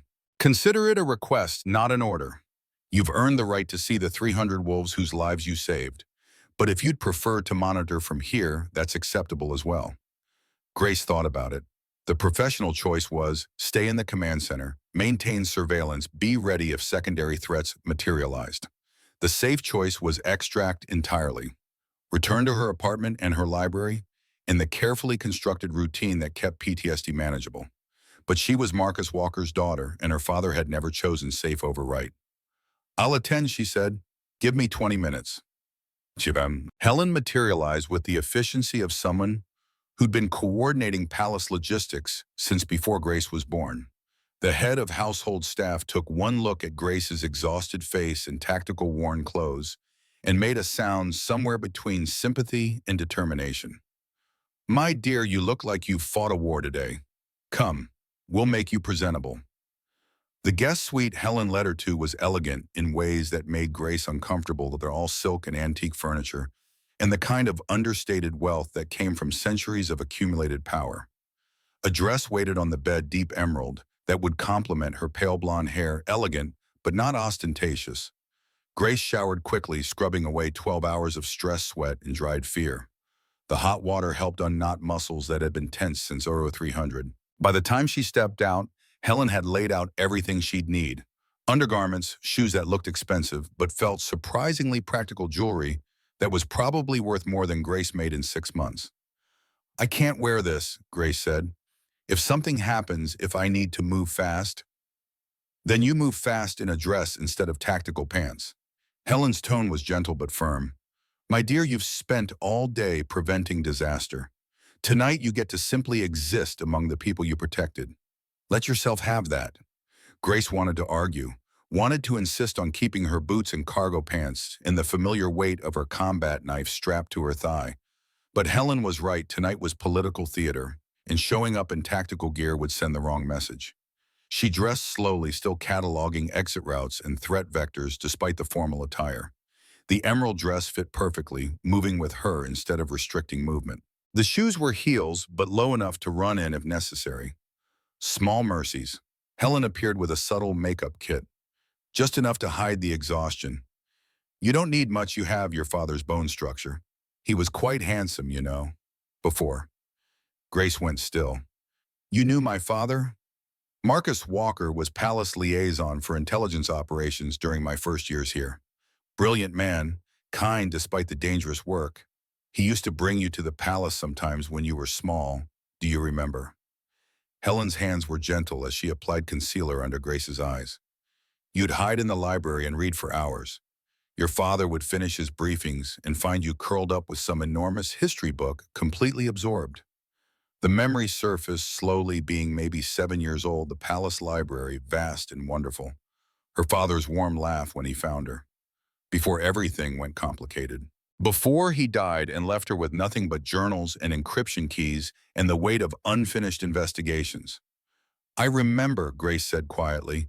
I remember feeling safe here, feeling like the world made sense. Perhaps it can again. Helen stepped back, assessing. There, you look like yourself, just more polished. Ready to face political wolves pretending to be civilized. Grace studied her reflection. She looked like someone who belonged at formal events, someone who hadn't spent the day hunting bombs and interrogating prisoners. The disguise was effective and deeply uncomfortable. Thank you, Helen. Thank me by enjoying yourself. Or at least by not letting anyone see how much you'd rather be anywhere else. Helen smiled. Now go. AlphaKing is waiting. The grand ballroom had been transformed since Grace last saw it. Crystal chandeliers blazed with light, including the one that would have killed everyone if her analysis had been wrong. Tables arranged in elegant configuration, each place setting worth more than Grace made in a month. 300 wolves in formal attire representing every territorial power structure in the Western Kingdoms. Grace entered through a side door hoping to blend into the crowd. That hope died when Cole Brennan appeared at her elbow, immaculate in formal military dress that somehow made him look even more dangerous than tactical gear had. Miss Walker, AlphaKing requests your presence at the head table. His tone was respectful, but made it clear this wasn't optional. Grace followed him through the crowd, aware of eyes tracking her movement. Whispers followed in her wake, speculation about who she was, why Cole Brennan was escorting her, what her presence at the head table meant. Palace politics were vicious, and information was currency. She'd just become a mystery people would spend weeks trying to solve. The head table occupied a raised platform with clear sight lines to the entire ballroom. Marcus Stone stood as she approached, a gesture of respect that made conversation around them pause. He was immaculate in formal alpha regalia black suit that probably cost more than her car's subtle marks of rank that screamed authority to anyone who understood pack hierarchy. Miss Walker, he said, voice pitched to Carrie, thank you for joining us. Please sit. The chair he indicated was directly to his right, position of honor, usually reserved for high-ranking allies or potential mates. Grace felt 300 pairs of eyes assess the implications. She sat anyway, keeping her expression neutral, refusing to show how uncomfortable political theater made her. Marcus resumed his seat. Cole took position behind them, officially head of security, but Grace caught the protective positioning. If threats materialized, he'd put himself between danger and his AlphaKing without hesitation. Relax, Marcus said quietly, a voice meant only for her. You've already done the hard work. Tonight is just showing the results. Grace wanted to believe him, but she'd spent 8 years in intelligence work learning that the hard work was never really finished. Threats evolved, enemies adapted, and complacency got people killed faster than incompetence. Still, she was Marcus Walker's daughter, and her father had understood the necessity of political performance, even when he'd hated every minute of it. She could endure one formal dinner. The meal proceeded with the careful choreography of diplomatic events. Courses arrived with perfect timing. Conversation flowed around topics that were simultaneously meaningless and fraught with significance. Grace picked at her food and watched pack dynamics play out. Alliances, reinforced tensions, managed the constant negotiation of wolves who needed each other but didn't necessarily like each other. Marcus engaged her in conversation, periodically drawing her into discussions about territorial security, intelligence methodologies, the challenges of modern threat assessment. It was calculated, making her visible, establishing her expertise, signaling that she had his respect and attention. Grace played along because refusing would cause more problems than cooperation. But she felt the weight of 300 gazes, measuring her worth, cataloging her weaknesses, trying to determine if she was threat or opportunity or both. Halfway through the main course, a commotion near the entrance drew attention. Palace guards escorting someone through the crowd, older man, expensive suit expression, oscillating between outrage and fear. Grace recognized him from intelligence briefings. Nathan Morrison, council member, her father's killer. The ballroom went silent as guards brought Morrison to stand before the head table. Marcus Stone rose slowly, power radiating from him in waves that made nearby wolves instinctively lower their gazes. Nathan Morrison, the AlphaKing said, voice carrying to every corner. You are charged with treason against the crown, conspiracy to commit regicide, murder of Royal Officer Marcus Walker, and corruption. How do you plead? Morrison's face had gone gray. He'd probably expected private trial, discreet handling, the courtesy extended to council members who'd served 20 years. Instead, Marcus was making this public, demonstrating to 300 witnesses what happened to traitors. This is outrageous, Morrison managed. I demand proper procedure, diplomatic. You demanded nothing when you sold intelligence to Thomas Hartley, Marcus interrupted. You demanded nothing when you betrayed Marcus Walker's location to assassins. You demanded nothing when you facilitated tonight's attempted mass murder. Your demands mean nothing now. Cole stepped forward with a tablet. Full confession, signed and witnessed. 17 co-conspirators, named including specifics on 15-year conspiracy with Northern Territory Alpha. Councilmember Morrison has waived his right to private trial through voluntary confession. Grace felt cold satisfaction watching Morrison realize his situation. Confession extracted under pressure was still legally binding if properly documented. Morrison had talked probably hoping for leniency. Instead, he'd given Marcus everything needed for public conviction. "The Crown finds you guilty on all charges," Marcus said. "Sentence is death by public execution to be carried out 72 hours from now." "Guards, take him." Morrison struggled as elite guards dragged him toward the exit. His protests echoed through the silent ballroom until heavy doors cut off the sound. 300 wolves had just witnessed swift, brutal justice. No appeals, no delays, no mercy for traitors. Marcus remained standing until Morrison was gone. Then he looked out at the assembled crowd. "Let this serve as a reminder. This kingdom protects the innocent and punishes the corrupt. Those who betray their oaths, who sell their honor for gold, who endanger wolves under our protection, they face consequences, swift and absolute. We are not weakened by traitors. We are strengthened by their removal." He sat. Conversation resumed slowly, shocked whispers building to normal volumes. But the message was delivered and received. Marcus Stone tolerated no threats to his authority, and justice in his kingdom was certain, even if it wasn't gentle. Grace found she was shaking slightly. Watching her father's killer dragged to execution should have felt satisfying. Instead, it just felt hollow. Morrison's death wouldn't bring her father back, wouldn't undo 15 years of grief, wouldn't make her less broken. Marcus's hand found her shoulder under the table, warm, steady grounding. "Justice, not vengeance," he said quietly. "It's supposed to feel insufficient. That's how you know you're still human." Grace nodded, not trusting her voice. Around them, the gala continued. Political wolves moved past the drama, already calculating what Morrison's execution meant for power structures and alliance formations. Life went on because it had to, because kingdoms didn't pause for individual tragedies, no matter how personally significant. The rest of the evening blurred. Grace made conversation with territorial alphas who wanted to understand who she was and what her presence at the head table meant. She deflected personal questions and discussed threat assessment methodologies, and tried not to think about her father dying alone because someone he trusted had betrayed him. At 22:47 hours, Marcus rose to give his traditional address to the assembly. The ballroom fell silent. Grace watched him command attention with the effortless authority of someone who'd been doing this for centuries. He spoke about unity, shared purpose, the strength that came from territories working together rather than competing. It was the speech during which the bomb would have detonated. Grace found herself calculating blast radius casualty rates, the cascade failures that would have followed. But the chandelier hung innocent and beautiful, and 300 wolves listened without knowing how close they'd come to dying tonight. Marcus finished his address to respectful applause. The gala would continue for another hour. More conversation, more political maneuvering, more careful negotiation of pack dynamics. But the formal requirements were complete. He leaned close to Grace. "You look exhausted. Helen can show you to guest quarters if you'd like to extract." Grace glanced around the ballroom.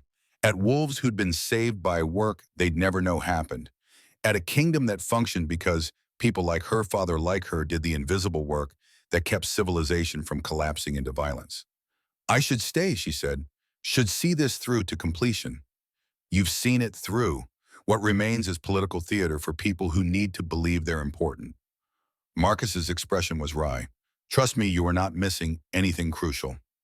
Get rest. Tomorrow we deal with Hartley's retreating forces and begin the trial preparations. You'll want to be alert for that." Grace realized he was right. Adrenaline had sustained her through crisis, but now that immediate danger had passed, exhaustion was catching up fast. Her hands trembled slightly when she lifted her water glass. Her vision kept losing focus. "All right," she conceded, "but I want full briefing first thing tomorrow. Everything that happens with Hartley, with Morrison's trial, with follow-up investigations." "You'll have it. Cole, please escort Miss Walker to the guest wing." The beta materialized from his security position. Grace followed him out of the ballroom, grateful to escape the weight of 300 gazes. The palace corridors were quieter, just scattered staff managing logistics. Cole walked in comfortable silence until they reached an elegant door in the guest wing. "You did well today," he said. "Better than well. You saved lives and stopped a coup. That's not nothing, Walker." The use of her last name soldier's respect hit harder than any formal praise could have. Grace felt something loosen in her chest. "Thank you for not letting me fall apart when the PTSD kicked in." "You never fell apart. You just kept pushing through despite fear. That's what bravery actually looks like." Cole's scarred face was serious. "Get some rest. Tomorrow we make sure Hartley faces justice too. Your father would be proud of what you accomplished today." He left before Grace could respond. She entered the guest suite, silk sheets and antique furniture, and the kind of luxury that felt foreign after years of her modest apartment. But the bed looked like heaven, and her body was screaming for rest that went beyond sleep.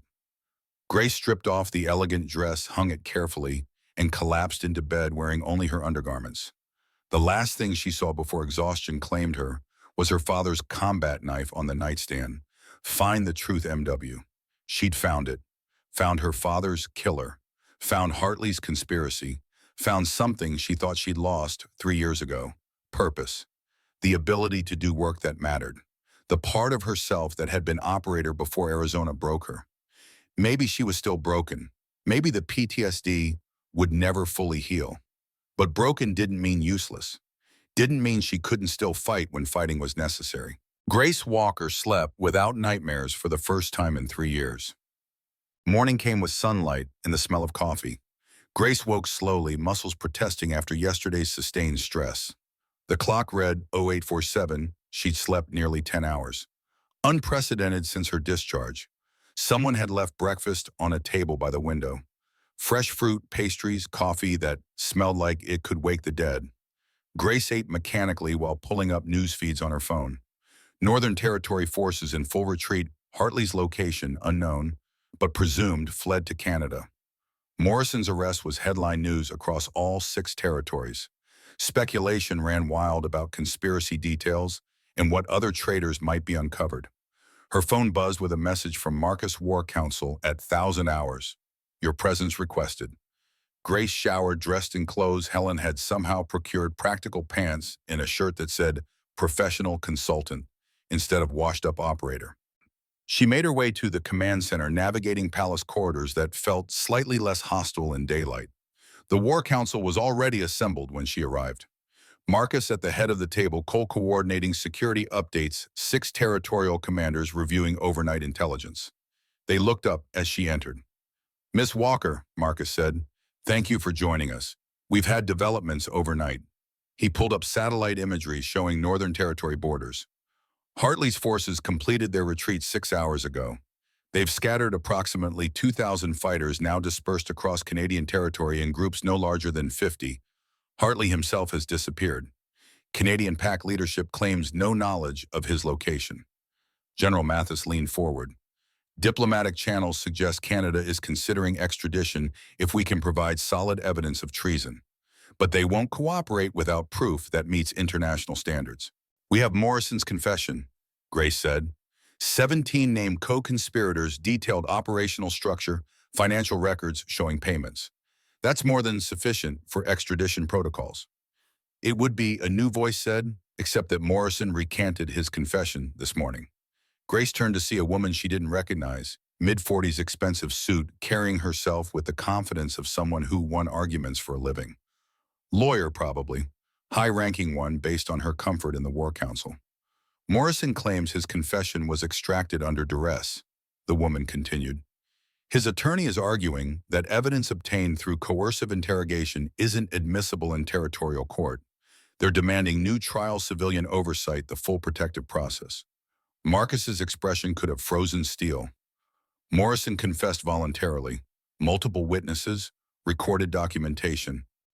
Voluntarily after being arrested in front of 300 wolves, detained without legal representation, and interrogated by the AlphaKing personally.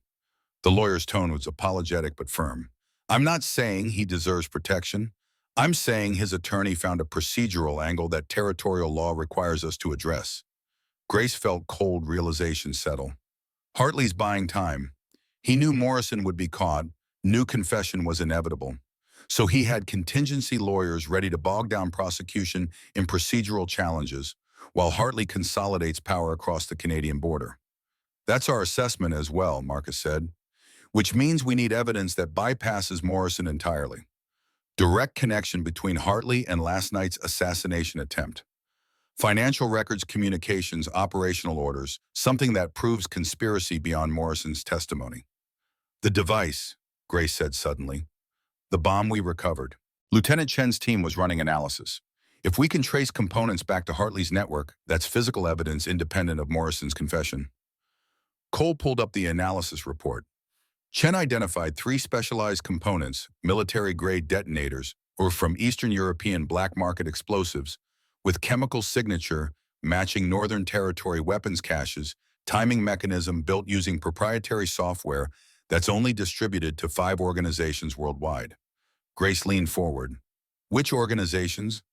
3 are legitimate military contractors with extensive security protocols. 2 are shell companies operating in gray areas. One of those shells, Apex Strategic Solutions, has registered address in Northern Territory and financial ties to companies Hartley controls. There it was, direct connection between Hartley and the device.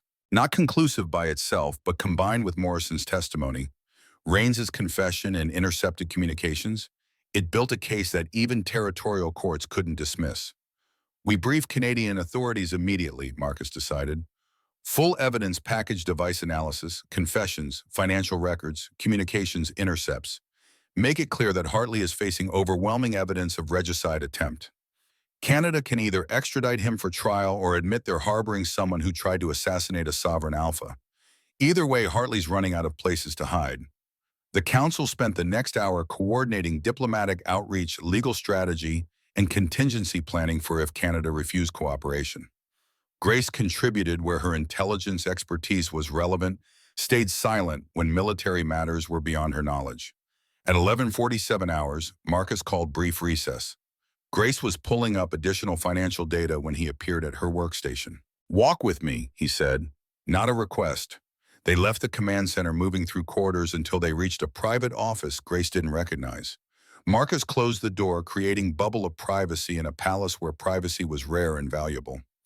"I have a proposition for you," he said without preamble. "Position on my permanent war council. Title Royal Intelligence Advisor. Full authority over intelligence operations, autonomous decision-making, command over personnel and resources, salary commensurate with your expertise and the value you bring." Grace stared at him. "That's a significant offer. It's appropriate compensation for someone who stopped a coup and saved 300 lives." Marcus moved to the window, looking out at palace grounds. "But more than that, it's recognition that I need someone like you. Someone who can see patterns others miss, who understands how enemies think, who has the courage to stay in burning buildings when evacuation would be smarter." "I have PTSD, Grace said bluntly. "I left the service because I couldn't handle operational stress anymore. Yesterday I functioned, but there's no guarantee I'll be functional when the next crisis hits. Yesterday you functioned under sustained pressure for 18 hours. You made decisions that saved lives. You conducted yourself with professionalism despite personal trauma." Marcus turned to face her. "Grace, everyone who does this work long enough carries scars. Physical, psychological, both. The question isn't whether you're damaged. The question is whether you can still do the work despite damage. And yesterday proved you can." Grace wanted to argue, wanted to list all the reasons this was a terrible idea, why she wasn't reliable, why he should find someone less broken to fill this critical role. But Marcus Stone didn't make offers based on pity or sentiment. He'd survived 3 centuries by being ruthlessly pragmatic about who he trusted with power. If he thought she could do this work, maybe she actually could. "What about when I can't function?" she asked. "When PTSD kicks in hard enough that I'm useless, what happens to operations that depend on my analysis?" "Then Cole takes over until you recover. That's what redundancy and backup planning are for." Marcus's expression was serious. "I'm not asking you to be superhuman. I'm asking you to be exactly who you are, brilliant analyst with deep expertise and personal courage who also happens to have trauma that requires accommodation. We work around the trauma. We don't pretend it doesn't exist." Grace felt something tight in her chest loosen. You're serious about this? I'm always serious about kingdom security. Marcus moved closer. But there's another element, personal, not professional. I need to say it before we discuss terms further. Grace's pulse kicked despite herself. All right, when I asked you to stay yesterday, it was because we needed your expertise. But somewhere during the past 24 hours, watching you work, watching you push through fear to protect people you'd never met. He paused, choosing words carefully. It became about more than operational necessity. Grace's breath caught. She'd been so focused on mission objectives and threat assessment that she'd missed the personal dimension developing between them.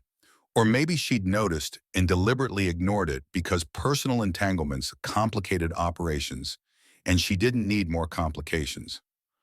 Marcus, she said carefully, I'm not I'm not equipped for this, for whatever you're suggesting. I'm barely functional on a good day. Adding personal involvement to professional obligations is a disaster waiting to happen. I'm not suggesting we rush into anything. I'm suggesting that we acknowledge something exists and see where it develops. His winter gray eyes were steady. I've lived 340 years.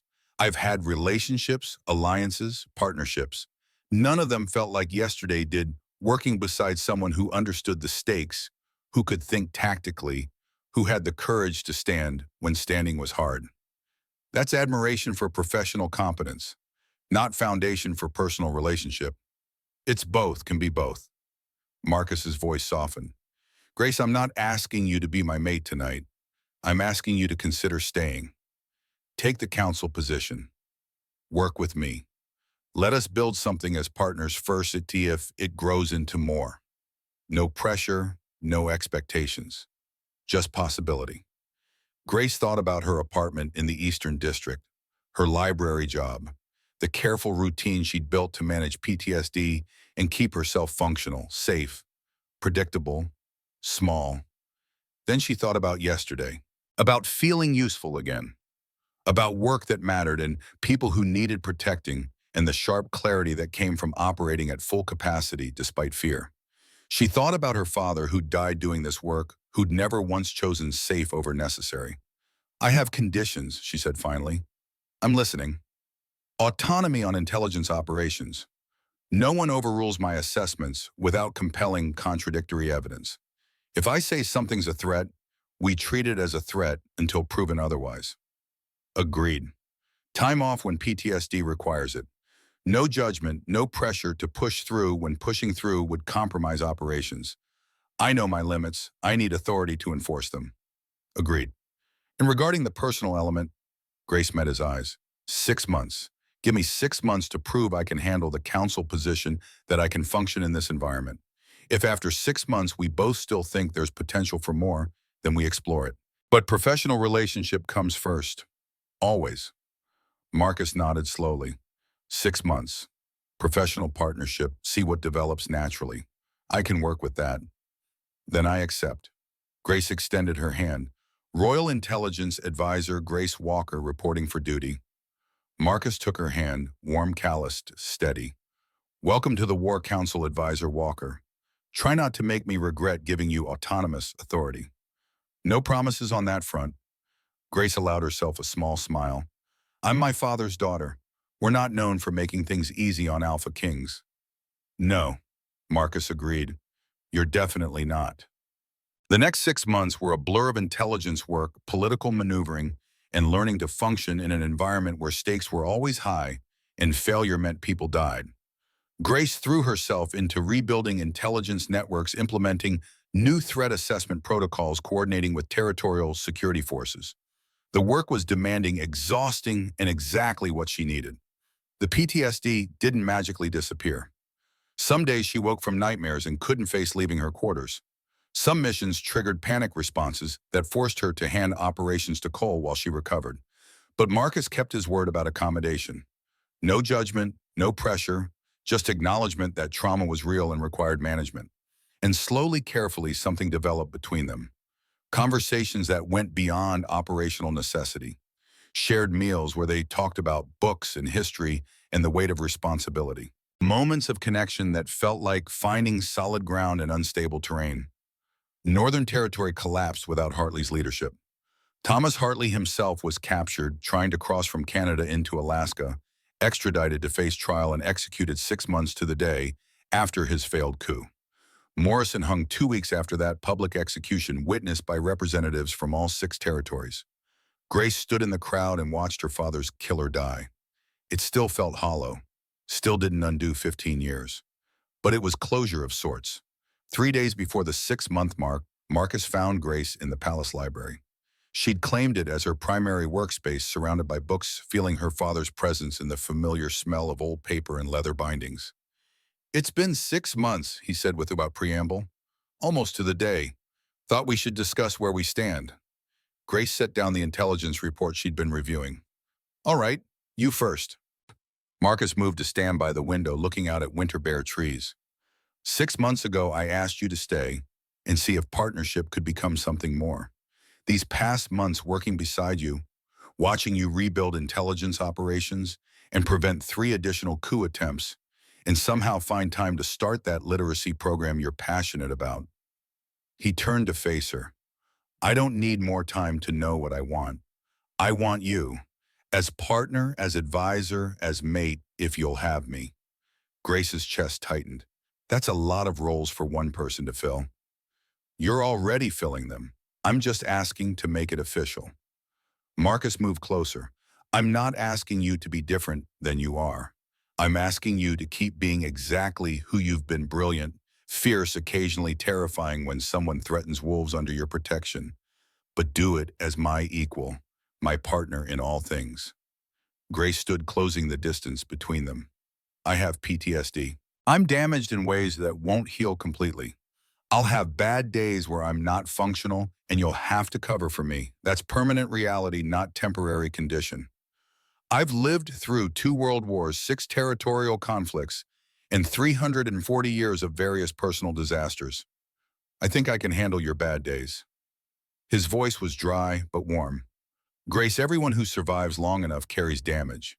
Yours is just more visible than most. Doesn't make you less capable, just makes you honest about limitations. And if I say yes, what does that actually look like? Joint authority over kingdom security. Your voice carries equal weight to mine in War Council. You design intelligence operations. I handle political elements. We make major decisions together. Publicly, you become Alpha Queen, equal ruler, not subordinate." Marcus's expression was serious. "I'm not offering to make you my consort. I'm offering to make you my co-ruler. Full partnership, full authority, full responsibility." Alpha Queen. Grace tested the concept, trying to imagine herself in that role. 3 years ago, she'd been broken an operator, washing out with PTSD. 6 months ago, she'd been librarian, convinced she was too damaged for this work. Now Marcus Stone was offering her equal authority over 6 territories. It was terrifying and perfect, in exactly what her father would have told her to accept. "Yes," she said, "on one condition. We do this properly. Formal coronation, territorial witnesses, full ceremony. I won't be questioned later because we rushed the mating bond." "Agreed.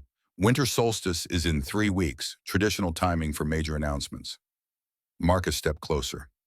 "Grace Walker, will you be my mate, my partner, my equal in ruling this kingdom?" "Yes." The word came easier than she'd expected. "I will." Marcus pulled her close and kissed her for the first time, soft, careful, asking permission, even as he claimed.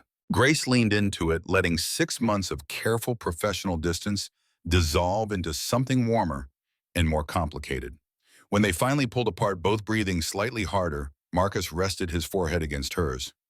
3 weeks, then we make this official." 3 weeks, Grace agreed. "Try not to start any wars before then. I'd rather not plan a coronation while stopping another coup." "No promises on that front.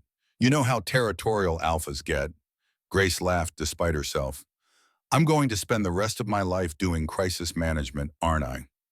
"Probably, but you'll do it as Alpha Queen. That's worth something." It was worth everything, worth the fear and the PTSD and the constant weight of responsibility. Worth stepping back into the world that had broken her, because that world also needed her. Grace Walker kissed Marcus Stone again and let herself believe that maybe finally she'd found where she belonged.